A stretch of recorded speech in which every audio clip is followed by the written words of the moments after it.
Class 12th का जो geography है उसमें चैप्टर है मानव विकास, है ना। और चौथा चैप्टर है मानव विकास। और मानव विकास के अंतर्गत आज हम जानेंगे कि मानव विकास के 4 स्तंभ होते हैं और वह स्तंभ के बारे में बारी बारी से जानेंगे, है ना। ध्यान से देखेंगे कि आखिर यह 4 स्तंभ क्या सब है। ठीक, सबसे पहले क्या है कि समता है ना। और यह समता क्या होता है यह जो है जानते हैं। देखो, किसी प्रदेश में उपलब्ध समस्त संसाधन की वहाँ निवासित प्रत्येक व्यक्ति को समान रूप से उपलब्ध को समता कहा जाता है। अब आप यह समझिए कि कोई ऐसा देश है, प्रदेश है जहाँ पे संसाधन अनेक उपलब्ध होते हैं, है ना।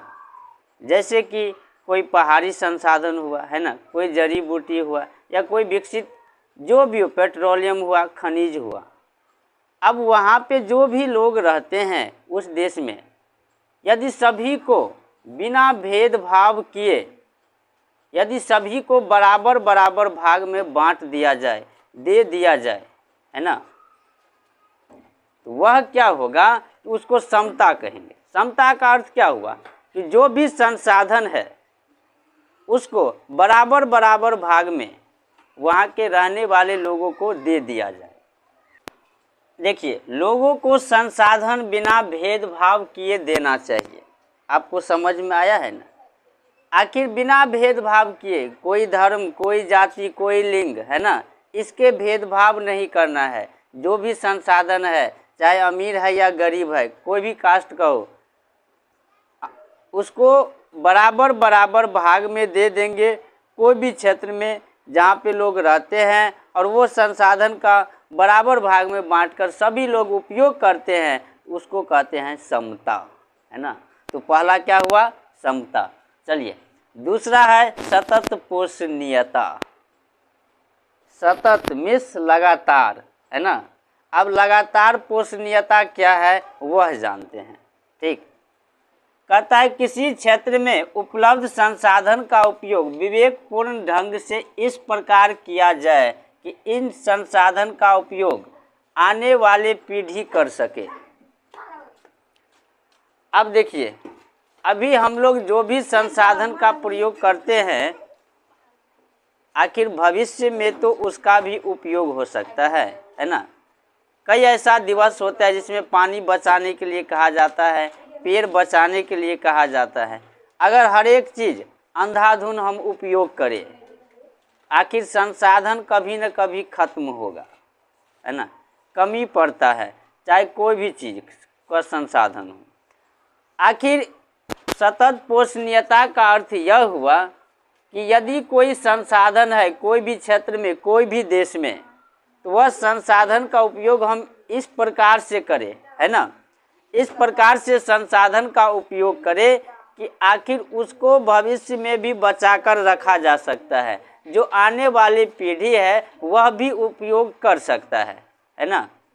आखिर वह क्या कहलाएगा, सतत पोषणीयता। भाई हमको भी उपयोग हुआ, आने वाले भविष्य में भी उपयोग होगा। ठीक, तो यह सतत पोषणीयता दूसरा है ना। अब तीसरा क्या है यह देखिए। तीसरा है उत्पादकता। देखिए, उत्पादकता है ना। यह आवश्यक है कि मानवीय समुदाय में साक्षरता एवं उत्तम चिकित्सा बढ़ाकर उसकी कार्य क्षमता बढ़ाकर उत्पादन में वृद्धि किया जाए, है ना। अब तीसरा स्तंभ क्या है कि यदि मानव शिक्षित है, स्वास्थ्य है, तो उसको कार्य करने की क्षमता ज़्यादा रहेगा, है ना। अब मूर्ख आदमी है और मूर्ख व्यक्ति को कोई भी कार्य कहेगा करने के लिए, शायद वह जैसे तैसे कर सकता है ना। अगर वह बीमार आदमी है तो वह तो कोई कार्य करेगा ही नहीं। ठीक, तो क्या करेंगे कि आखिर लोगों को जो है उत्तम चिकित्सा की व्यवस्था होना चाहिए और साथ साथ जो है यहाँ पे साक्षरता दर भी बढ़ाना चाहिए, ताकि उसकी कार्य क्षमता में ज़्यादा से ज़्यादा वृद्धि हो और जो है वह उत्पादन में वृद्धि किया जाए। जो उत्पादन होता है उसमें क्या कर सकते हैं, वृद्धि कर सकते हैं। तो यह हुआ क्या, उत्पादकता। ठीक। चौथा क्या है, सशक्तिकरण। लोगों को सशक्त करने के लिए यह आवश्यक है कि देश में लोकोन्मुखी नीति के साथ साथ उत्तम शासन व्यवस्था हो। अगर लोगों को सशक्त करना है, सशक्तिकरण करना है, उसके लिए लोक जो नियम है वह नियम के साथ साथ और क्या चाहिए, एक शासन व्यवस्था भी उत्तम चाहिए, है ना।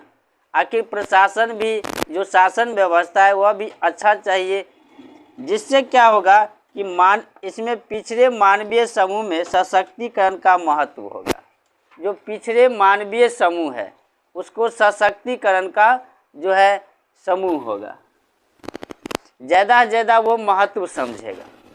तो यह थे मानव विकास के 4 स्तंभ, समता, सतत पोषणीयता, उत्पादकता और लास्ट में सशक्तिकरण।